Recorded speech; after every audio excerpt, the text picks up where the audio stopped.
Sud Radio, les clés d'une vie, Jacques Pessis. Les clés d'une vie, celle de mon invité. Vous avez monté des classiques avant d'en devenir un à travers vos pièces. Le charbon a été une mine pour vous, mais aussi pour vos producteurs. Publier votre premier roman ne vous empêche pas de continuer à passer aux actes. Bonjour Jean-Philippe Daguerre. Bonjour Jacques. Alors on va évoquer tout à l'heure votre premier roman, qui est également une pièce de théâtre au Petit Montparnasse, La femme qui n'aimait pas Rabbi Jacob, un titre intrigant pour une histoire inspirée de la réalité, c'est chez Albin Michel. Et puis le principe des clés d'une vie, vous le savez, c'est d'évoquer votre parcours à travers des dates clés. La première que j'ai trouvée, 14 août 1991, vos débuts à la télévision. Douce France, cher pays de mon Vous jouez enfance. un villageois dans le 21e épisode de la série 12 France, Le serpent perfide et froid. Vous en souvenez ? Je m'en souviens même parce que j'étais récurrent, j'avais un tout petit rôle. J'étais avec Henri Guibé, je faisais son employé dans son café. Oui. Et je venais de temps en temps tourner pendant toute une année. C'était mes premiers tournages de toute ma vie. Je venais juste d'arriver à Paris depuis peu de temps. Et c'était mon premier tournage. Il se trouve que c'était une sitcom, un sitcom qui mettait en scène la vie pittoresque des habitants d'un village du Beaujolais. Et elle était produite par Pierre Grimblat, qui était à l'époque le grand Manitou des séries télévision. Oui. Comment vous êtes retrouvé là-dedans ? J'ai fait un casting en visitant mes parents. Je vivais à Bordeaux. J'étais au conservatoire de Bordeaux à l'époque. Mais mon père avait été muté sur Paris et j'ai visité. Et puis voilà, j'étais élève comédien. Et puis je eu un plan à l'ANPE Spectacle. D'une audition et puis j'ai rencontré le directeur de production. Il m'a dit on a un petit rôle pour toi si tu veux. Voilà, donc c'était mon début. Je suis devenu intermittent du spectacle grâce à cette série. Il y avait Maurice Rich aussi dans cette série. Exactement. Et vous avez fait toujours très court à la télévision, puisqu'il y a eu une série sur Canal+, où vous avez joué un patron, il y a eu 84 épisodes de 1 minute 30. Oui, et les faut-il, mais j'ai fait beaucoup de choses à la télé, mais il y a plein de choses qui ne sont pas marquées. Oui. Quand on va sur Internet, mais c'est vrai que j'ai fait une toute petite carrière, j'ai fait beaucoup de séries, beaucoup de guests, mais c'est vrai que c'était pas un objectif en soi. La télé était un monde où j'étais content d'y aller, et c'est vrai que globalement, je sentais que j'étais plus attiré par le spectacle vivant que par l'image. Oui. En même temps, cette série, faut-il qu'on a un peu oublié, il y avait un père horrible, une mère qui était une sainte, et vous étiez vous le patron. Oui, alors je faisais plein de personnages. C'est Maurice Barthélémy des Robin des Bois qui était le rôle clé, et moi je faisais plein de guests en faisant que des personnages différents. Donc j'ai fait le patron, mais j'ai fait énormément d'autres personnages. À chaque fois, c'était très court et c'était des occasions de bien rigoler. C'est un très bon souvenir de tournage, par contre. Oui, dans cette série, on se posait des questions existentielles comme inventer n'importe quoi pour éviter d'avoir à déposer son enfant à l'école, ou se taper la contractuelle pour ne pas se taper le PV. Voilà, c'était des années Canal un petit peu. Bon voilà, c'était un peu hard. Et puis moi, j'avais fait aussi H avec Jamel, Le Monde de Jamel avec Jamel Debbouze aussi. C'était tout un petit monde que je fréquentais. Et les auteurs aussi de toutes ces séries, sitcoms et comics, c'était vraiment des amis. Et ça a été des excellents souvenirs parce qu'on passait vraiment des moments mémorables à tourner ces petits. On faisait un peu n'importe quoi, mais au moins on riait beaucoup. Voilà. Alors, ce qui a beaucoup fait rire aussi les gens, c'est un souvenir d'un film, Les Tontons Flingueurs, qui se passe à Montauban.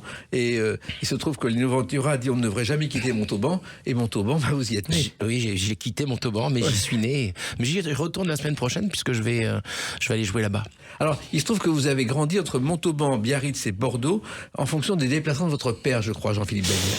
C'est un peu ça, c'est-à-dire que mon repère c'est le Pays Basque parce que notre maison de famille c'était aller à Saint-Jean-Pied-de-Port surtout, et après entre-temps mon père il était muté tous les 2 ans, donc on est parti de Montauban et puis après on a traversé la France pour finir à Paris. Mais c'est vrai que j'ai beaucoup baroudé, et c'est vrai que mon attache familiale elle est vraiment surtout au Pays Basque parce que c'est le seul endroit où j'avais mes amis d'enfance, à Saint-Jean-Pied-de-Port, parce que j'allais au centre aéré là-bas tous les étés. Il se trouve qu'en plus votre père a une profession qui n'a rien à voir avec le théâtre, il était inspecteur du travail. Alors il a démarré inspecteur et puis il a gravi tous les échelons pour arriver à directeur général adjoint de la NPE, après avoir été directeur départemental, régional, national, et c'est vraiment la carrière administrative. Et le théâtre, vous l'avez découvert, Jean-Philippe Daguerre, je crois, à la télévision, en regardant en particulier les pièces de Shakespeare qui étaient réalisées par la BBC. Exactement. J'étais fasciné par ça. J'avais jamais été au théâtre de ma vie en soirée. Et je regardais aussi au théâtre ce soir, ou le petit théâtre de Bouvard, tout ce qui est monter du théâtre, des sketchs, toute forme de théâtre, que ce soit Shakespeare ou des comédies. C'est vrai que j'ai appris le théâtre à la télévision comme un homme de province. J'avais jamais vu Paris avant d'avoir 19 ans. Oui, mais en même temps, cette série sur Shakespeare, on la connaît assez peu, alors qu'elle est fabuleuse. Il y a 37 épisodes de 150 minutes où il y a toutes les pièces de Shakespeare avec des acteurs qui s'appellent Anthony Hopkins, Ben Kingsley. C'est incroyable. Moi, ça me fascinait. Je trouvais ça d'une beauté incroyable. J'étais fasciné sur l'écran. C'est vrai que ça m'a énormément marqué. Oui. Et on devrait faire ça en France pour Molière. Ah ben moi, je suis partant. Moi, je suis tellement fan de théâtre classique. Avec un problème, vous êtes nul en anglais. Mais oui.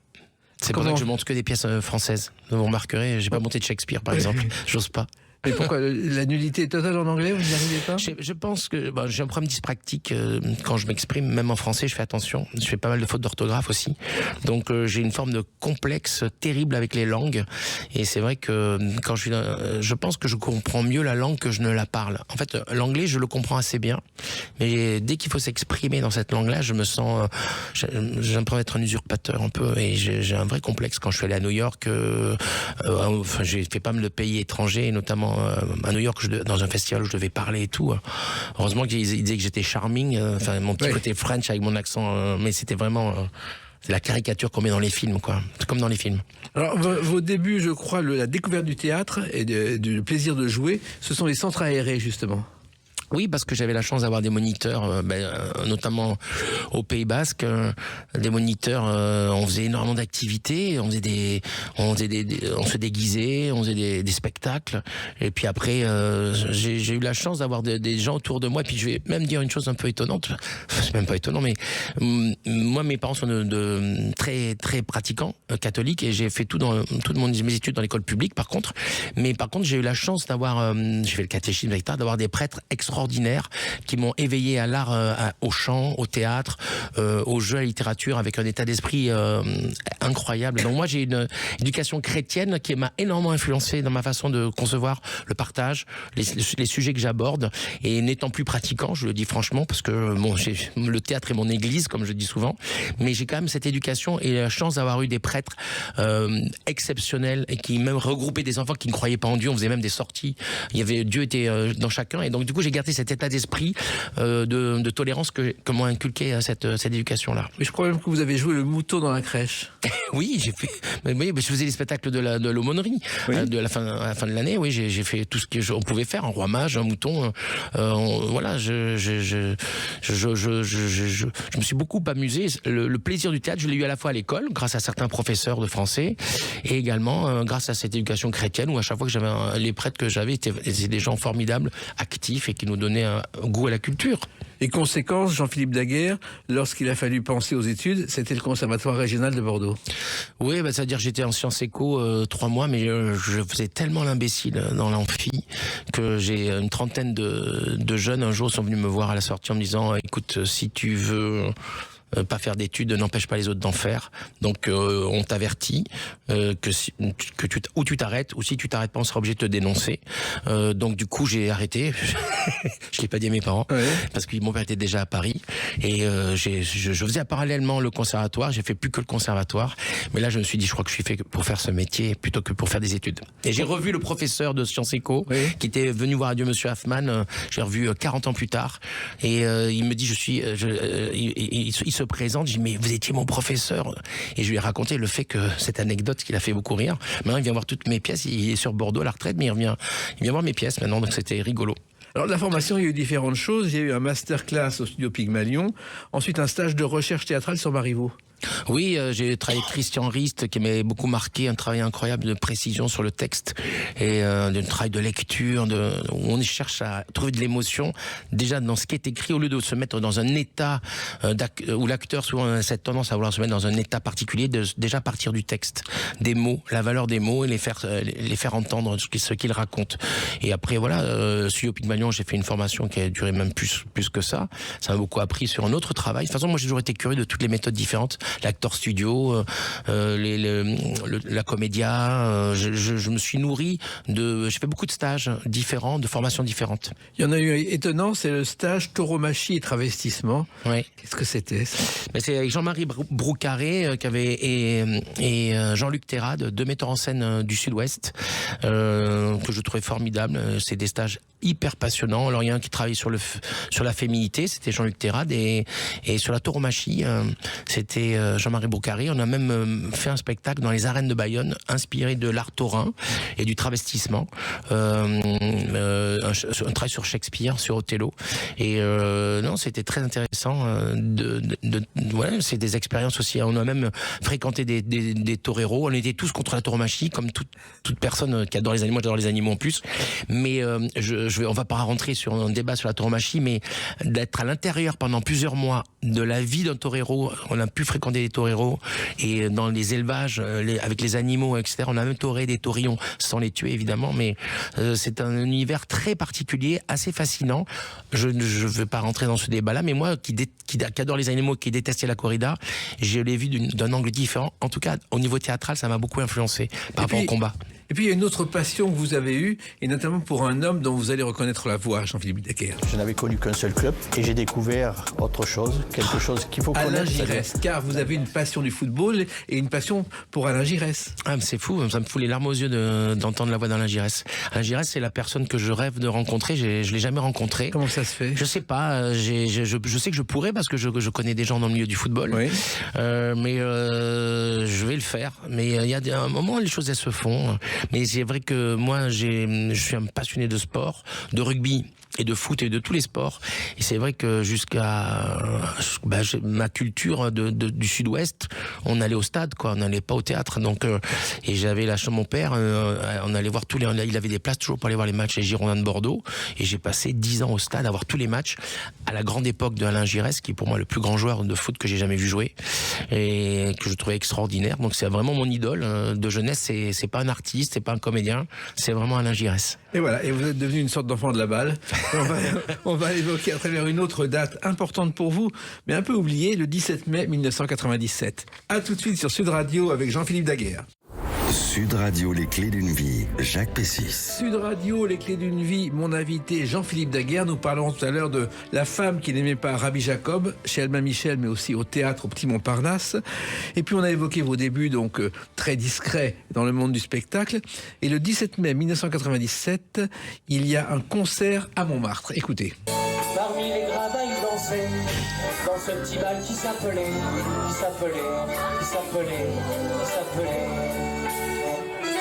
Non, je ne m'en souviens plus. Le bal perdu à la Divette de Montmartre par un orchestre qui s'appelle les Facéties. Ça vous dit quelque chose? Vous avez vraiment fouillé là-haut. Bon, vous êtes très fort, hein. Parce que ce genre de traces. Alors, j'ai eu un groupe de rock qui s'appelait FACC dans lequel j'étais chanteur. On était 2 chanteurs, oui. Un mois. Après, j'étais tout seul. Et on a écumé les salles, les bars, les salles de spectacle pendant plusieurs années. Et parfois, on allait dans un bar. Là, c'était donc à la Divette de Montmartre. Et c'est vrai que ça a été des années très fortes pour moi. Je pense que mon talent de mise en scène, en tout cas mon désir de mise en scène est né de la scène rock alternative.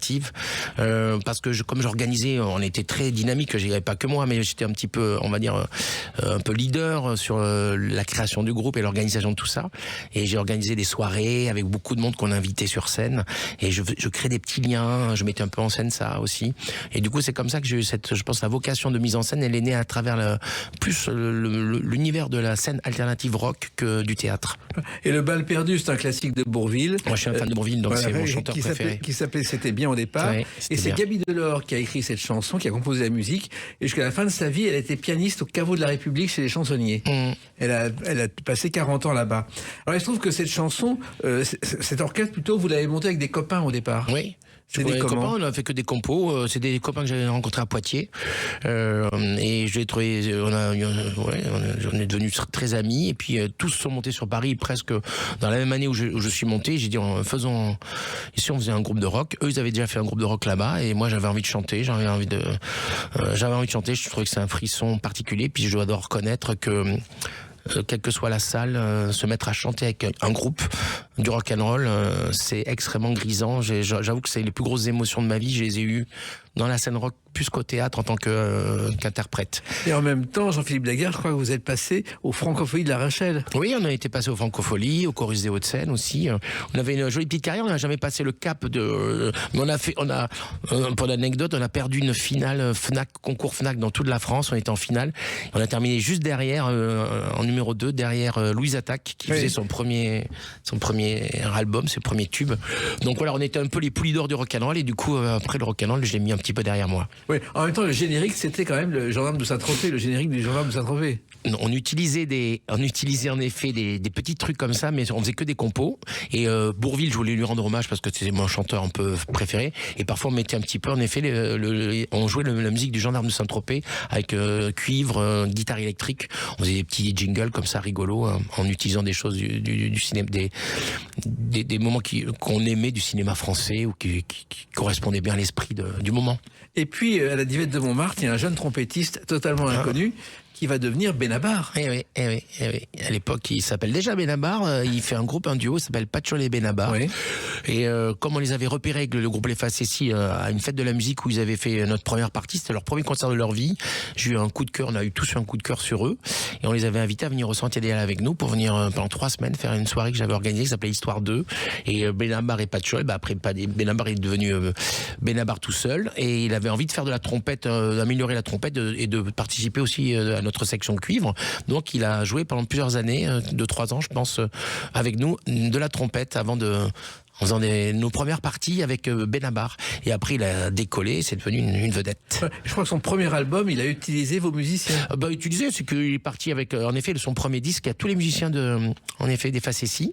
Puis au fur et à mesure, après, ça a grandi, il y a eu des changements, il a fait son histoire, mais c'était le moment où moi, je commençais déjà à décliner sur la partie scène musicale, où j'avais envie de repartir dans le théâtre à fond. Oui, et je crois que le théâtre s'est reparti, justement. Et c'est doublement reparti parce qu'un jour, vous passez une audition du Bourgeois Gentilhomme et là, vous rencontrez une femme qui va devenir la femme de votre vie. Ah oui, alors là, j'étais metteur en scène et en effet, j'ai Charlotte Matzneff que j'ai épousée depuis 19 ans maintenant. Je la rencontre comme ça aux auditions pour le rôle de la jeune première. Et c'est le coup de foudre. Et elle avait démarré sa carrière en faisant le doublage du documentaire d'Auschwitz à Jérusalem. Vous le savez ? Je crois que oui. Mais je pensais pas j'ai entendu parler de cette histoire, mais qu'elle ait commencé en faisant ça. J'avoue que c'est assez troublant parce que... C'est du doublage. Oui, c'est troublant parce que sur le sujet, parce que notre compagnie qu'elle a créée avant même que je la rencontre s'appelle Le Grenier de Babouchka. Et Babouchka, c'est en hommage à sa grand-mère qui était la seule rescapée d'Auschwitz de sa famille. Donc qu'elle ait dû faire cette voix pour ça a dû être assez émouvant. Mais bon, Charlotte, c'est quelqu'un de tellement courageux. Elle a énormément investi avec les Gueules Cassées. Son père était secrétaire général des Gueules Cassées. J'ai la chance d'avoir une femme qui s'est toujours, depuis le plus jeune âge, impliquée dans les choses, dans des valeurs fortes, notamment et par rapport à cette histoire des rescapés d'Auschwitz ou par rapport aux Gueules Cassées. C'est pas que pour elle diriger une compagnie, c'est de la rigolade. Et les Gueules Cassées, justement, grâce à la fondation Maginot, est née la loterie nationale. Qu'ils ont découvert en Allemagne d'ailleurs, puis le loto, et on vendait les 10e des Gueules Cassées, pour les Gueules Cassées, dans des petites boutiques à une époque. Oui, et puis ils se sont enrichis grâce à ça, ils ont vendu la loterie, c'était les Gueules Cassées, et ils ont eu les droits. Et ces droits ont fait qu'ils ont eu toujours beaucoup de moyens qui ont permis d'aider au-delà des blessés de guerre, les pompiers, les militaires, les gens dans la vie qui ont des blessures. Les Gueules Cassées ont mis tout cet argent, grâce aux droits de la loterie, a permis de récupérer énormément de sous permettant d'aider les gens qui sont victimes d'accidents très graves et qui défigurent notamment le visage. Et la Fondation Maginot continue aujourd'hui à s'en occuper. Oui. Il se trouve que vous avez donc commencé dans cette compagnie en mettant en scène beaucoup de Molière. Oui. Mais j'adore Molière, c'est un coup de cœur. Mais j'ai pas fait beaucoup d'études. J'ai eu des notes très mauvaises en français en plus au bac. Mais il y avait quelque chose, comme si je me réconciliais avec mon manque de culture avec Molière. Je trouvais ça beau, drôle, et ça est devenu mon auteur fétiche. J'ai monté 9 pièces. Oui, et en même temps, Jean-Philippe Daguerre, des pièces pour les jeunes, car ça a été important. Les classiques de Molière avec des pièces qui sont choisies pour que les jeunes s'y retrouvent. Oui, en effet, c'était Éclat Théâtre qui m'avait embauché à l'époque et qui faisait un spectacle destiné et aux enfants et aux adultes. On jouait à la fois en soirée, à la fois en matinée, les matinées parisiennes. Mais il fallait, l'objectif, c'est qu'un jeune de 8 ans puisse s'y retrouver. Donc, j'ai vraiment, au départ, monté des pièces et pour les enfants et pour le tout public, mais en essayant d'amener un éclairage, que ce soit quelque chose du théâtre de troupe, décomplexé, très, très rythmé, pour que ce soit très... oui, que tout de 7 à 107 ans puisse s'y retrouver. Voilà. Et ces matinées avaient lieu, je crois, et ont toujours lieu au Ranelagh. Au début, c'était pas au Ranelagh, c'était au théâtre de la Porte Saint-Martin que j'ai mis en scène, au théâtre du Gymnase, au Comédia à l'époque, qui s'appelle la Scène Libre maintenant. Oui. Et après, notre compagnie, on a vraiment, depuis 10 ans, un partenariat très fort avec le Ranelagh, puisqu'on y présente en matinée et en soirée nos grands classiques, Cyrano de Bergerac, Le Cid, les pièces de Molière, les Trois Mousquetaires qui avaient été créés là-bas. Ça fait 10 ans qu'on a un partenariat là, et là j'ai Marius qui joue en ce moment.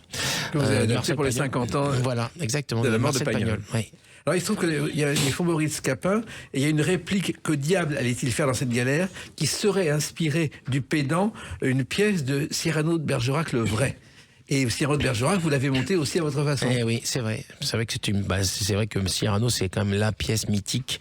Je rêvais pas forcément de monter Cyrano, mais c'est ma femme Charlotte qui m'a dit, si tu veux me faire plaisir un jour, j'adorerais jouer Roxane dans Cyrano. Donc comme j'aime ma femme, j'ai monté Cyrano et j'ai pas regretté, puisqu'on le joue depuis 12 ans et on en est à plus de 850 représentations. C'est le Cyrano le plus joué de toute l'histoire. Et en même temps, vous avez monté un autre spectacle pour les jeunes qui continuent à avoir du succès, c'est Aladdin. Ah oui, Aladdin, ça fait la 16e année. Alors qu'est-ce que c'est ? En tournée, là. J'ai fait une adaptation à partir des Contes des Mille et une Nuits. L'esprit Disney aussi, que j'ai fait l'adaptation avec Igor de Chaillet, puis j'en ai fait la mise en scène. On a démarré au Théâtre des Variétés, on a joué très longtemps au Palais Royal.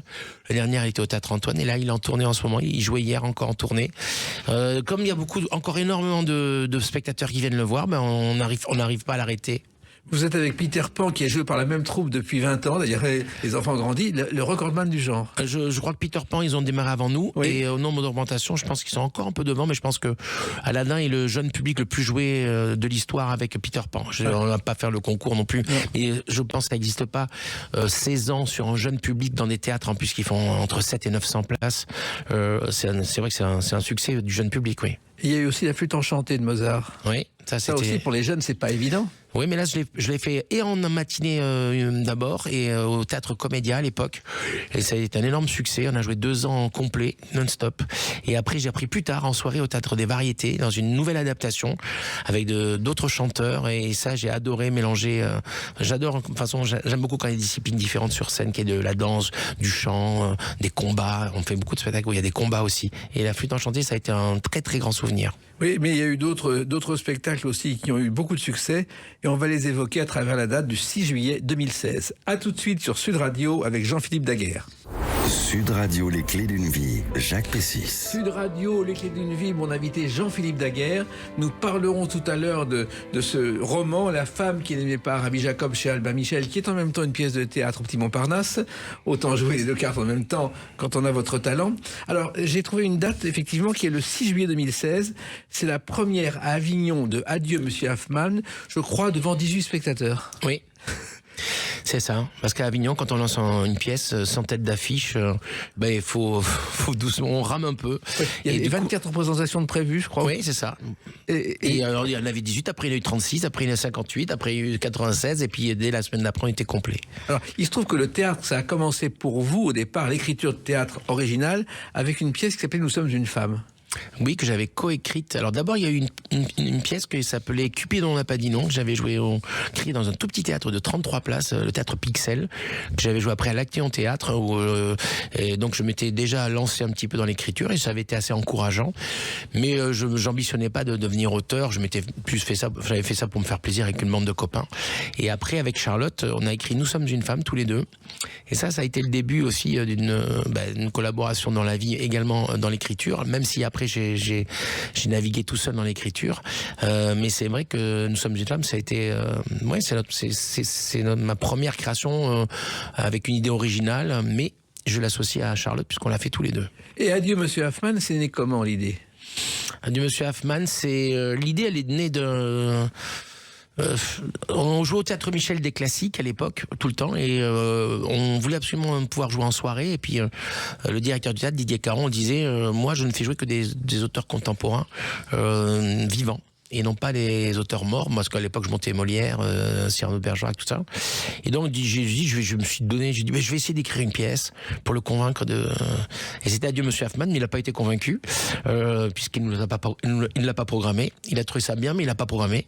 Et du coup c'est Thibaut Houdinière et Fleur Houdinière qui ont eu un coup de foudre sur le texte et qui l'ont finalement produit à Avignon, avant qu'on débarque après à Paris. Ouais, il faut que l'histoire, on la rappelle, c'est Joseph Hoffmann qui demande à son employé de gérer provisoirement la bijouterie à sa place et de le cacher dans sa cave.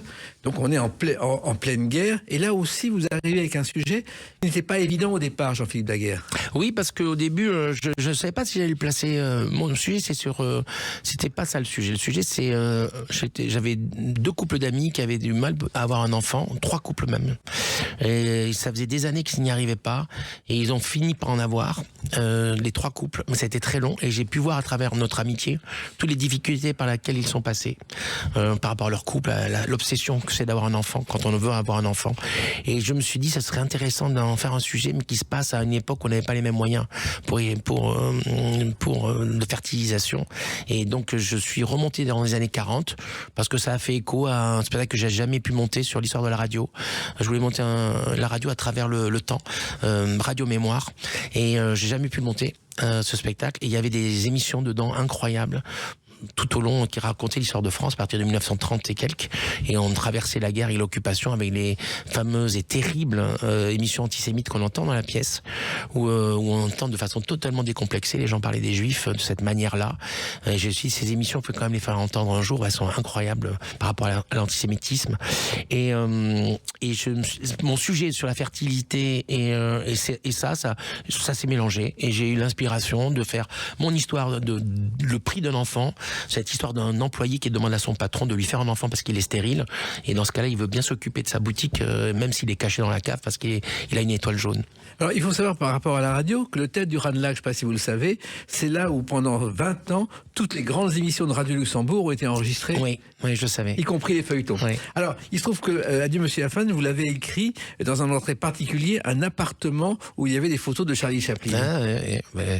Oui, j'ai eu la chance à l'époque, j'avais mis en scène Annie Chaplin, qui est la dernière fille de Charlie Chaplin, dans une pièce qui s'appelait La Belle Vie de Jean Anouilh, et on a eu une grande amitié avec Annie, et au moment où je devais écrire Adieu Monsieur Hoffmann, elle me dit mais va chez moi, je te prête un appartement que j'ai à Vevey en Suisse, en face du lac, et donc je me retrouve pendant 10 jours dans son appartement avec le portrait de Charlie Chaplin au-dessus de mon ordinateur, avec dans les bras de Charlie Chaplin Annie qui a 1 an et demi. On voit Charlie Chaplin qui la regarde avec ce regard qui n'appartient qu'à lui, son enfant comme ça. Et je me rappelle à chaque fois que je regardais souvent le portrait, je disais donne-moi du génie, donne-moi des idées. C'est vrai que je m'inspirais du génie de Chaplin, qui est quand même mon idole cinématographique.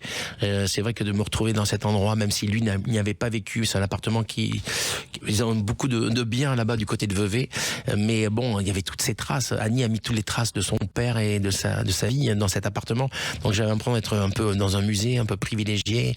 En tout cas, je sais pas si ça a auguré le succès de la pièce, mais en tout cas, c'est un souvenir impérissable. Oui, parce qu'en plus, Charlie Chaplin s'est retrouvé à Vevey lorsqu'il a dû quitter les États-Unis.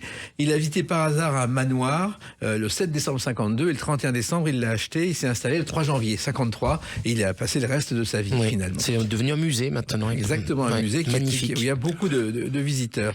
Alors, il se trouve que l'écriture, quand vous écrivez, Jean-Philippe Daguerre, plus rien ne compte, c'est jour et nuit. Oui. J'ai écrit très vite toutes mes versions, toutes mes pièces, je les ai faites la version 1 en 1 semaine. Je m'isole et je nuit et jour, et quand je dois m'endormir, je m'endors. Quand je dois manger, je mange. Je me laisse complètement emporter par l'inspiration, par les personnages. Une forme je rentre un peu dans un endroit c'est très personnel. C'est très éprouvant parce que j'en sors souvent, je me mets un peu à pleurer avec mes personnages, à rire avec, et j'en sors lessivé. Mais au moins c'est comme ça que mon processus de création, c'est comme ça que ça fonctionne. Oui, et vous lisez les scènes à haute voix. Oui. Parce que comme je suis comédien aussi, donc ça me permet de voir si ça sonne. La phrase, papa, il y a une rythmique que je cherche tout le temps. C'est très important pour moi. Il y a le sens et il y a le son. Et le son, il vient beaucoup de l'articulation, la façon de dire les mots, voir comment il sonne dans la bouche. C'est ce que faisait Feydeau, qui écrivait et qui se lisait en marchant. Et quand il riait, il gardait la scène, sinon il l'achetait. C'est un autre truc. Génial. Alors, le succès est arrivé de Adieu Monsieur Hoffman, un succès que vous n'imaginiez pas, Jean-Philippe Daguerre. Non, bien sûr. Je pense qu'on peut jamais imaginer un tel succès. C'est vrai que on l'a joué pendant quasiment 10 ans. On le joue encore. Il joue encore à Boston. Il y a un mois, le spectacle, avec l'adaptation au cinéma. Et puis, on a fait 1160 représentations. C'est énorme pour une pièce qui est plus une dramatique, avec aucune tête d'affiche. Donc, c'est vrai que on a fait le tour du monde, on a joué en Chine, on a joué aux États-Unis, au Canada, au Liban, en Israël. On a joué dans plein d'endroits. Et c'est venu tout de suite par le bouche à oreille. Oui, je pense que c'est un alignement de planète. D'abord, on a démarré à Avignon, on a fait fort. On n'est pas arrivé à Paris tout de suite, on a attendu encore une année à Avignon. Et puis, après Petit Montparnasse, après ça a grandi, au Rive Gauche, à la Renaissance, au Tristan Bernard. Ça s'arrêtait pas, quoi. Et 4 Molières, quand même. Oui, ça a beaucoup aidé. C'est sûr que de toute façon, quand vous faites une pièce sans tête d'affiche et que vous avez des Molières, tout d'un coup, ça aide énormément au succès du spectacle. Et le sentiment qu'on a quand on reçoit son premier Molière, quand on entend son nom ou le nom de la pièce? C'est compliqué, j'aimerais vous dire c'est la joie et le bonheur, mais moi je sais pas pourquoi. À chaque fois que j'ai reçu des Molières, il y a c'est toujours lié à des tragédies personnelles de vie. Donc sur Hoffman, j'ai une comédienne qui devait jouer dedans, avec qui j'ai connu tellement bien, puisqu'elle a été la mère de mon premier enfant et qui est décédée, qui devait jouer le rôle et qui a été remplacée par ma femme actuelle Charlotte. Donc c'était quand même nourri d'un truc très particulier, d'assez beau d'ailleurs, de transmission. Mais c'était difficile pour moi d'avoir de l'euphorie. Je suis quelqu'un de joyeux, mais qui est très nourri des gens qui sont partis. Et Laurent, c'était quelqu'un de très important pour moi. Malgré notre séparation, on a un enfant ensemble et on a réussi à lier une amitié qui a duré jusqu'à la fin. Et pareil, sur le charbon dans les veines, j'ai remplacé un comédien, Yves Roux, qui est décédé et qui devait jouer le rôle que je joue à sa place en lui disant tu vas t'en sortir, je le joue en attendant que tu reviennes. Et quand j'ai eu les Molières, ça a pris le dessus, mon émotion, plus que sur que sur ma joie. Je vous comprends. Et du charbon dans les veines, bon, quand on a une pièce à succès, il faut transformer l'essai, et vous l'avez transformé au-delà des espérances, puisque vous avez eu 5 Molières. Ben oui, non, mais c'est aussi c'est les petits miracles de la vie. C'est vrai que 5 nominations, 5 Molières, je sais pas, c'est comme ça. Sur un spectacle qui n'était pas facile au départ, sur un sujet difficile, quand ça s'appelle du charbon dans les veines, on se dit on va aller voir un truc un peu déprimant sur un truc social qui raconte la vie dans les mines. Et la pièce, c'est pas ça. La pièce est une pièce avec de la joie dans un des endroits les plus durs qui soient. Donc les gens ont été au fur et à mesure surpris de voir à quel point il y a un message de joie et de vie et d'humour dans un endroit qu'on pense très sombre et qui est sombre. Mais la force du spectacle, c'est que le bouche à oreille, c'est pareil. C'est le bouche à oreille qui a fait que les gens sont venus parce qu'ils se sont dit on croyait aller voir un truc qui allait nous plomber, et en fait on va avoir une pièce qui nous fait du bien. Et l'idée, je crois, est venue en voyant un documentaire de l'INA sur le sujet. Ouais, de 20 minutes, d'un jeune mineur qui creusait 6 jours sur 7 et qui élevait un pigeon voyageur. C'était son hobby. Je trouvais ça beau d'élever un être vivant. Quand on vit sous terre et qui part vers le ciel, je me dis, il y a un beau sujet de théâtre à faire. Et le premier reportage sur la mine, je ne sais pas si vous le savez, c'est Pierre Tchernia qui l'a réalisé avec Igor Barrère le 14 avril 54. Il est descendu au fond de la mine à Lens et il y avait 15 km de cap, 30 techniciens. Et pour la première fois, la famille a pu voir le père travailler à la mine. C'était un événement. Je l'ai vu, ce reportage. C'est extraordinaire. Ouais, c'est incroyable. En plus, Pierre Tchernia, c'est quelqu'un que j'adorais. Il était pour moi le symbole de Monsieur Cinéma. De voir Pierre Tchernia faire ça m'avait encore plus touché. Alors, effectivement, cette pièce marche très bien, et surtout, il y a un côté paysan qui correspond à votre famille, car finalement, vous êtes d'origine modeste. Oui, je suis du côté de ma mère de milieu très modeste, paysan, et un petit épicier, une petite épicerie à Montauban, et dans la campagne de Montauban. Et mon père, lui, issu d'un milieu plus fonctionnaire, militaire, instituteur, fonction publique, mais des gens simples, et des deux côtés des gens simples. Et puis la télévision a joué un rôle important aussi dans la pièce, puisque vous avez, vous, des souvenirs, Jean-Philippe Daguerre, de la télévision en noir et blanc. Ah oui, complètement. J'ai ces souvenirs incroyables. Puis je me rappellerai la première fois où j'ai vu la couleur, c'était chez des voisins. On était dans un petit immeuble à Pessac et il y avait l'île aux enfants qui passait. Exactement, il y avait ça. Et, ouais.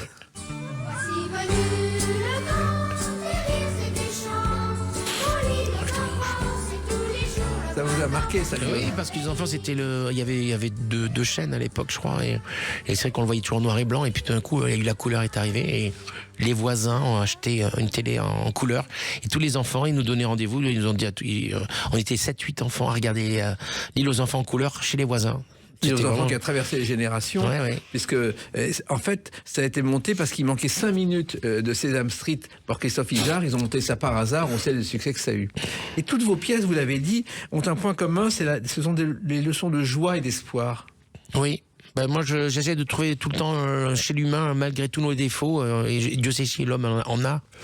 Mais je trouve que c'est très louable de créer une société, de vouloir créer une société. C'est l'idée que je me fais de la vie. C'est-à-dire, on a une petite vie, il faut en faire quelque chose, on essaye de vivre ensemble, alors qu'on est tous égoïstes, qu'on a envie d'avoir la plus belle maison, la plus belle femme, la plus belle vie, le plus d'argent. On a naturellement on se compare tout le temps les uns les autres. Mais pourtant, on fait le pari d'essayer de faire une société en n'ayant pas forcément les mêmes idées, les mêmes atouts. Et je trouve ça assez beau, ce pari chez l'animal. Les animaux, ils s'affrontent quand même un petit peu. Nous, on s'affronte, mais on essaye quand même de faire une société. Et moi, je trouve ça fort de rappeler qu'on essaye quand même de faire ce qu'on peut pour vivre ensemble. Je trouve que c'est important de le rappeler. Et c'est un pari gagné pour vous et un pari qui continue avec une actualité qu'on va évoquer à travers la date du 8 janvier 2026. À tout de suite sur Sud Radio avec Jean-Philippe Daguerre. Sud Radio, les clés d'une vie, Jacques Pessis. Sud Radio, les clés d'une vie, mon invité Jean-Philippe Daguerre. On a évoqué votre parcours et vos succès au théâtre. Et puis là, le 8 janvier 2026 est sorti votre premier roman, La femme qui n'aimait pas Rabbi Jacob, chez Albin Michel. Alors, c'est un roman inspiré d'une histoire vraie. Oui. C'est Bertrand Tamin, le directeur du Théâtre Montparnasse, avec qui je déjeune le lendemain des 50 ans de la sortie du film Rabbi Jacob. Il a écouté une émission à la radio et il m'a dit, j'ai appris un truc incroyable.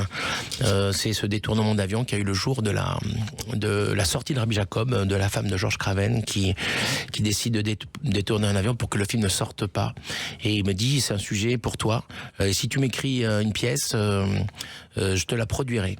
Et donc je vais voir Albin Michel, je leur dis, parce qu'il m'avait déjà édité 2 pièces, et je raconte le sujet à Gérard de Cortance, qui est mon référent chez Albin Michel, et il me dit, mais ça, il faut en faire un roman. Je lui dis, mais moi, le roman, j'en ai jamais écrit. Il faut que tu fasses un roman. Et donc, il me convainc d'essayer de faire un roman. Donc, je fais le roman, et du roman, j'en ai sorti une pièce, parce que je tenais quand même à aller jusqu'au bout avec Bertrand Tamin, qui m'a dit, j'aimerais beaucoup en faire une pièce. Donc, j'ai fait le roman, et à partir du roman, j'ai écrit la pièce. Alors, il se trouve que on est le 18 octobre 73, et cette femme munie d'une arme 22 long rifle va menacer le commandant de bord et son équipe si on n'arrête pas les projections de Rabbi Jacob qui ne doit pas sortir. Et cette femme, elle est connue dans tout Paris, c'est Danielle Craven, la femme de Georges Craven, qui est l'homme le plus puissant en communication de l'époque. Car c'est lui qui a fait, il n'a pas encore fait les Césars et les Molières, mais il a fait beaucoup d'autres choses, et en particulier, c'est lui qui a organisé la première de Gilbert Bécaud à Moscou avec un Boeing affrété pour Nathalie. Et c'est vrai que cette revendication est toujours d'actualité, puisque finalement ce que veut cette femme, c'est la paix entre Arabes et Israéliens. C'était une humaniste, enfin c'était une idéaliste, et là elle a eu un coup de folie, en détournant cet avion. Mais c'est une femme qui m'a énormément touché, parce que l'acte est insensé, mais derrière cet acte, je voulais comprendre comment une femme pouvait en arriver là, surtout une femme qui est la femme d'un homme puissant, et comment on peut en arriver là. Et du coup, en fouillant dans sa vie, les témoignages que j'ai pu avoir sur elle, je me suis énormément attaché à elle, et c'est pour ça, c'est plus au-delà de l'événement. Je trouve que cette femme est incroyable par rapport à son comportement, avec ses lubies, ses envies. Et puis elle avait aussi une maladie qui s'appelle la bipolarité, qu'à l'époque on n'en parlait pas, parce que c'était plus, on disait maniaco-dépressif. Et je trouve que c'est une maladie qui touche beaucoup de gens, et j'ai une amie et plusieurs amis qui sont atteints de cette maladie, notamment une amie que j'aime énormément, et je trouve que ce sont des gens extrêmement fascinants par leur engagement quand ils sont engagés dans quelque chose, et malheureusement il y a le retour du bâton en effet. Et donc je trouvais intéressant aussi de raconter à travers cette histoire vraie, d'imaginer cette femme dans ce contexte-là. Alors cette affaire, moi je m'en souviens, j'étais jeune journaliste, j'avais même rencontré Daniel Craven quelques mois avant. Effectivement, elle avait paru assez étonnante. Il a fallu reconstituer l'histoire, et donc Georges Craven étant mort, il fallait obtenir des témoignages. C'était très difficile, oui. J'ai eu des témoignages de gens qui l'ont connu, et puis finalement je suis arrivé vers les enfants, mais de façon très pas simple, parce que les enfants c'est un souvenir très douloureux, et puis surtout moi je voulais absolument pas remuer le couteau dans la plaie. C'était très important pour moi d'être vraiment sur l'hommage d'une femme qu'on a appelée un peu vulgairement la folle à la carabine, etc. Et je trouvais, j'avais envie de rendre hommage à cette femme qui a fait un truc extraordinaire que peu de personnes sont capables de faire. Et c'est pour ça que j'ai fait le livre, c'est qu'elle a réconcilié Georges Craven avec son fils Charles. Elle n'était même pas au courant que Georges Craven avait un fils. Donc il épouse une femme à qui il fait 2 enfants sans lui dire qu'il a déjà un fils. Elle l'apprend par quelqu'un d'autre. Et elle appelle ce fils en lui disant « Je suis la femme de ton père et à partir de maintenant, tu es comme un fils pour moi. Tu peux revenir à la maison avec ta femme, tes enfants, tu seras toujours chez nous. Tu es un fils pour moi. » Et du coup, elle a réconcilié Georges Craven avec ce fils. Et moi, je voulais rendre hommage à cette femme-là. Et j'ai parti dans le leitmotiv en disant « J'ai réconcilié un fils avec son père, je peux réconcilier les Arabes et les Juifs. » Oui, alors il se trouve que tout a commencé, vous le racontez au début du livre, au Fouquet's. Georges Craven est tous les jours au Fouquet's. À l'époque, il est dirigé par Maurice Casanova. Et d'ailleurs, il va lui soumettre l'idée des Césars et des Molières. Et c'est pour ça qu'à l'entrée du Fouquet's à Paris, aux Champs-Élysées, il y a aujourd'hui des plaques avec tous les lauréats.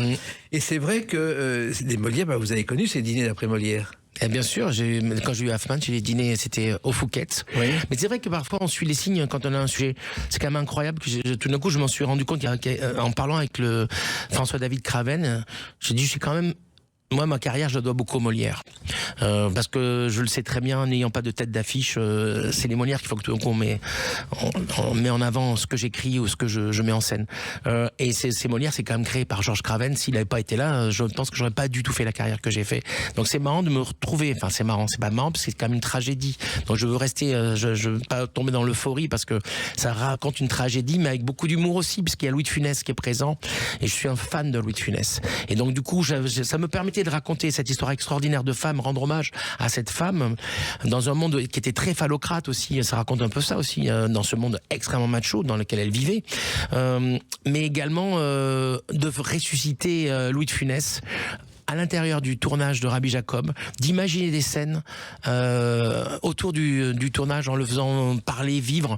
Voilà, moi c'est vrai que ça a été un grand plaisir aussi de me replonger dans la carrière de Louis de Funès et également dans le tournage de Rabbi Jacob. Oui, parce que l'histoire débute au Fouquet's où Georges Craven doit déjeuner avec Louis de Funès qui est en retard et donc il rencontre cette jeune femme qui fête son anniversaire et c'est vrai qu'à l'époque, au départ, Louis de Funès, et vous le racontez, Jean-Philippe Daguerre, ne voulait pas tourner Rabbi Jacob. Il était très... il n'y a pas que lui, le producteur Poiré qui avait produit tous les succès d'avant, La Grande Vadrouille, La Folie des Grandeurs, ils en voulaient pas, on ne parle pas. Le leitmotiv, c'est on ne fait pas de comédie avec les religions. C'est trop casse-gueule. D'ailleurs, ils ont hésité jusqu'au dernier moment. Dans l'anecdote, il paraît que Gérard Roux, il arrachait lui-même les affiches, tellement il avait peur des conséquences. Il était quand même sous protection policière. Avant, à la sortie du film, il y avait une grande peur. Et ça a été un succès considérable. 8 millions de spectateurs. Le plus gros succès du XXe siècle du cinéma en France, derrière La Grande Vadrouille. Et le premier titre, c'était L'Antisémite et le Rabbin. Non, alors ça, c'est moi qui l'ai inventé. Ah bon? Non, oui, c'est un roman. Hein. Oui, non, ça, c'est... ça aurait été possible. J'ai fait comme si c'était crédible, mais c'est quand même... C'est marqué roman et je me suis inspiré de faits réels en inventant des choses. Mais en essayant d'être le plus proche de la réalité. Mais c'est vrai que, voilà, il y a des choses... Il y a Daniel Thompson qui a lu également le texte, qui m'a validé. Elle m'a dit, ça n'a pas existé, mais bon, c'est un roman, c'est bien, et il y a des choses qui ont existé. Elle me dit, ça s'est vraiment passé comme ça. Donc c'est ça un roman. Un roman, on part de quelque chose qui a existé, et puis on délire, on rêve avec lui, quoi. Et vous évoquez naturellement cette danse que tout le monde connaît. Rabbi Jacob, elle va danser. Rabbi Jacob sait très bien danser. Alors là, vous racontez aussi les répétitions de cette danse classique. Oui, c'est vrai, Rabbi Jacob, dans Rabbi Jacob, Louis de Funès l'a répété tout seul, il voulait faire la surprise. Il voulait qu'il y ait un côté, il a répété avec le chorégraphe et tout ça, mais Gérard Houry n'avait pas vu la danse avant. Alors moi j'ai une autre version, c'est Vladimir Cosma qui m'a dit, pendant un mois, chaque lundi, Louis de Funès est venu répéter chez moi cette danse, et au tournage, il a fait quelque chose de totalement différent de ce qui était prévu. Chacun a une histoire différente, parce que Daniel Thompson, quand on parle du tournage ou du film, ou la façon dont il a accueilli le film, ne dit pas la même chose que disent d'autres personnes. Je pense qu'il y a une perception des choses, elle est toujours particulière, mais c'est sans doute vrai, hein. Mais moi dans l'histoire, je fais simplement une scène imaginaire où Daniel Craven vient le trouver pendant qu'il répète la danse, et donc arrive une discussion par rapport à ça. Alors, il se trouve qu'à l'époque, Georges Craven est donc le roi de tout Paris. Je ne sais pas si vous le savez, il a commencé comme journaliste. Oui. Un samedi soir, il a eu un scoop. Est-ce que vous savez le scoop? Non. Eh ben, il se trouve que c'est lui qui a eu le scoop de la liaison Piaf-Cerdan aux États-Unis. Incroyable. Donc, il est convoqué par Marcel Cerdan dans son hôtel. Il arrive. Cerdan lui dit, c'est toi qui a raconté ça? Il fait oui. Paf, crochet du droit. Et Craven s'est retrouvé à terre. C'est comme ça qu'il a commencé sa carrière. Incroyable. C'est fou, hein? Ah, c'est incroyable, je n'étais pas du tout au courant de cette anecdote. Alors, est-ce que Daniel Craven, que vous évoquez, est une jeune femme qui va devenir tout de suite quelqu'un de très important dans le tout Paris, presque plus célèbre que beaucoup d'autres, et devenir l'ami des politiques? C'est-à-dire que comme les politiques, pas l'ami, plutôt l'ennemi parfois, parce qu'elle se mêlait un peu de tout, a priori, oui. Elle avait horreur de l'injustice. Ce qui revient quand on parle avec les enfants, et le fils avec Charles ou avec François David, en tout cas, c'était horreur de l'injustice. Donc quand elle trouvait quelque chose d'injuste, elle le disait. Comme Pompidou venait manger à la table des Craven, comme les stars, vraiment Georges Craven, c'était Monsieur Tout Paris, quoi. Bien sûr. Donc, du coup, elle est la femme de Monsieur Tout Paris, donc du coup, elle fréquente tous ces gens-là, et elle devient un personnage un peu exubérant, puisqu'elle est avec son franc-parler, avec ce côté un petit peu aussi de la bipolarité, oui. Enthousiasme rapide, très investi dans chacune de ses prises de parole. Du coup, elle devient quelqu'un de repéré, et un peu célèbre à sa façon. Et vous évoquez Louis de Funès aussi dans ce roman. Alors quelqu'un qui est très, très sérieux dans la rigueur, qui peut être très drôle à la ville, mais pas toujours. Oui, Louis de Funès, on savait, c'était un grand timide, assez méfiant, et puis avec ses a priori, qu'il abordait d'ailleurs de façon très franche. Moi, je trouve que j'adore chez Louis de Funès, c'est qu'il a toujours dit, enfin, je trouve qu'il met le doigt sur ses défauts comme sur ses qualités. Puis ce que je trouvais génial chez lui, c'est quand même son jardin. C'était quand même un des premiers hommes célèbres à faire tout en bio. Il a inventé le bio. Il avait une passion pour un jardinier qui était son meilleur ami, c'est devenu son meilleur ami, avec qui il avait acheté un château extraordinaire, Louis de Funès, il a fait une terre de fruits, de fleurs exceptionnelles, que avec du bio. Donc il a commencé à être un des premiers à dire qu'il fallait vraiment tout faire au naturel. Et effectivement, ces tulipes étaient très célèbres, oui. Et c'était beaucoup plus important pour lui que tous les films de la Terre. Et il ne riait qu'avec une seule personne, vraiment, c'était Michel Galabru. Ils improvisaient ensemble dans le délire total, dans les dîners, et quand ils partaient, rien ne les arrêtait. Ah ouais, ça m'étonne pas, mais c'est quelqu'un de timide, hein, de toute façon. Et puis quand on est une star de la comédie comme ça, je pense que c'est tellement dur d'être tout le temps celui qui doit faire rire en société. Donc je pense que c'est quelqu'un qui a vécu très isolé. C'est pas qu'il a acheté un château, il a eu sa petite vie, il allait sur les tournages, c'était un homme sérieux, mais qui était tellement, voilà, moi ça s'appelle le génie comique. Alors il se trouve que donc Daniel Craven va se mêler de Rabbi Jacob, et elle va conseiller à De Funès de ne pas le tourner même. Oui, alors ça je l'ai un peu inventé, mais c'est pas tout à fait inventé, parce qu'elle a écrit à Gérard Houry qu'il ne fallait pas faire le film. Elle a fait des courriers. Donc moi j'ai imaginé qu'elle a été jusqu'à aller voir Louis de Funès pour l'embêter avec ça. Je sais pas si c'est vrai ou pas vrai, mais ça me permettait de mettre dans ce roman le personnage de De Funès. Je rêvais de confronter les deux. Donc je me suis permis des libertés de rencontres qu'on pu avoir existé ou pas, j'en sais rien. Et sa mort reste un mystère, parce que elle a été abattue alors qu'elle aurait très bien pu être restée vivante, Jean-Philippe Daguerre. C'est très compliqué parce que là-dessus, il n'y a que des versions différentes. Je n'arrive pas à avoir une version claire par rapport à ça. Ce qui est sûr, c'est qu'elle a été abattue par un tireur d'élite, et que de toute façon, on aurait pu très bien mettre, quand elle voulait, dans un plateau repas, elle a réclamé, elle avait faim, elle avait libéré quand même tous les otages, elle a réclamé un plateau repas, et le steward qui est venu à donner un plateau repas, il était 4 fois champion de France, il a mis une balle dans la tête, une balle dans le cœur, alors qu'on aurait pu mettre un endormi dans son repas, mettre des somnifères, le truc classique, surtout pour quelqu'un qui n'est pas habitué à faire un acte terroriste terroriste avec une carabine qui a priori n'a jamais existé, parce que on parle toujours dans cette histoire de la seule chose dont je suis convaincu, et l'aîné des Craven est convaincu, puisque c'est lui qui a dû malheureusement être celui qui a reconnu le corps, c'est qu'on a mis une carabine à côté, pliée, rangée avec des cartouches, alors que tout le monde parle qu'elle avait également un pistolet à blanc, alors qu'on peut pas tenir dans la main à la fois un pistolet et une carabine. Donc le seul qui témoigne d'une carabine, c'est le pilote, et on sent que quand il le dit, il dit un peu n'importe quoi. On sent que c'est un peu un faux témoignage. Donc moi je vais pas.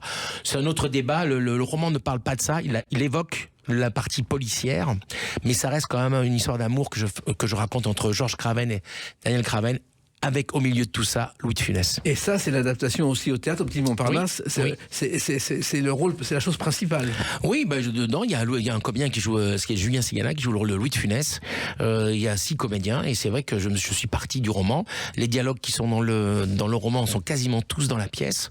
Et puis après, il y a des choses qu'on adapte pour le théâtre. Ce n'est pas un roman, ce n'est pas la même chose. Donc, c'est 2 œuvres quand même très différentes, sachant que la pièce ne sera jamais publiée, du coup. Donc, la pièce, pour la voir, on ne peut pas la procurer, il faut la voir pour de vrai. C'est le mardi à 19h et du mercredi au samedi à 21h et le dimanche à 15h. Et à côté, il faut venir avec son livre, le livre. Ou le lire après ou le lire avant. Voilà. On peut faire les deux. On peut faire même pas pendant, parce que c'est dérangeant pour les acteurs si vous vous mettez à le lire pendant la pièce. Oui, c'est un peu gênant. On va éviter. La femme qui n'aimait pas Rabbi Jacob chez Albin Michel, nous on a aimé votre livre, et puis je suis sûr que beaucoup de gens aimeront la pièce et que c'est une étape de plus dans votre beau parcours. Merci beaucoup. Merci Jean-Philippe Daguerre. Les Clés d'une vie, c'est terminé pour aujourd'hui. On se retrouve bientôt. Restez fidèles à l'écoute de Sud Radio.